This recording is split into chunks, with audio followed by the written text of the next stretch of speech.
12ஆம் வகுப்பு கணித பாடத்துல பயிற்சி 3.5ல முதல் கணக்கு நம்ம இப்ப பார்க்க போறோம். அந்த முதல் கணக்குல ஃபர்ஸ்ட் பார்க்கறோம்.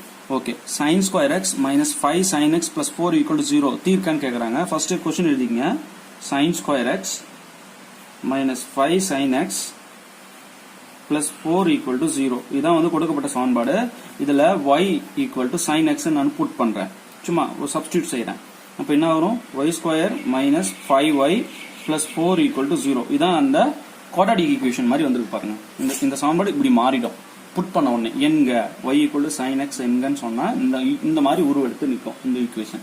இப்போ இது காரணி பத்திரம் பெருக்குனா 4 வரணும், கூட்டினா 5 வரணும். அப்போ ஒரு நாள் 4. இப்போ பாத்தீங்கன்னா ரெண்டுக்குமே மைனஸ் போட்டுங்க. -1 மைனஸ் பிளஸ் 4 ஆயிடும். -1 மைனஸ் 4 மைனஸ் 5 அப்படியே டைரக்டா ஃபேக்டர் ஆயிடுது. அங்க எதுவும் முன்னாடி நம்பர் இல்ல.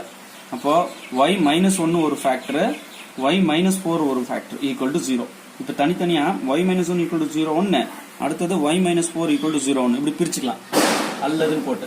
இப்ப y -1 equal to 0 னா y equal to 1, y யோட value sin x, so sin x equal to 1. sin x இதை அப்படியே வச்சுக்கினேன், இங்க sin வரா மாதிரி எழுதுங்க. எழுதுனா என்ன ஆகும்? அப்ப sin 90 டிகிரில தான் 1 வரும் இல்லையா? அப்ப sin π/2 சரிங்களா?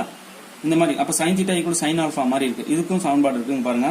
sin θ equal to sin alpha என்ற வடிவில் உள்ள சமன்பாட்டை தீர்த்தால் θ equal to n pi plus -1 whole power n alpha n belongs to z. இந்த வடிவில் உள்ள சமன்பாட்டின் தீர்வு இதுதான். ஓகேங்களா? ஆல்பானா அது எங்க இருக்கிறது, தீட்டானா அது எங்க இருக்கிறது. இதான் இதோட ப்ரூஃப் நான் வேற வீடியோ போடுறேன். இது 11th புக்ல இருக்கு இதோட ப்ரூஃப். ஓகே, இப்போ அங்க சப்ஸ்டிட்யூட் பண்ண என்ன ஆகும்? x equal to n pi plus -1 whole power n alpha வந்து π/2. ஆல்பா இருக்கிற இடத்துல என்ன இருக்கு? π/2 போட்டுக்கணும். இங்க n belongs to z ஆயிடும். சரிங்களா? இதுதான் இதோட தீர்வு. இங்க பாத்தீங்கன்னா y equal to -4 அந்த பக்கம் காமிச்சீங்கன்னா +4 ஆயிடும். y யோட மதிப்பு ஒரிஜினல் நேம் என்ன? sin x. so sin x equal to 4. sin x equal to 4 என்றது சாத்தியம் இல்லை. ஏன் சாத்தியம் இல்லைன்னா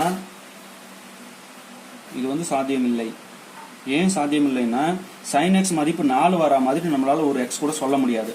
அதனால இது வந்து சாத்தியம் இல்லை. therefore சொல்யூஷன் வந்து இதுதான். ஓகேவா? நல்லா பயிற்சி பெற்றீங்கன்னா ஈஸியா போட்டுடலாம். தேர்வு வெற்றி பெற வாழ்த்துக்கள்.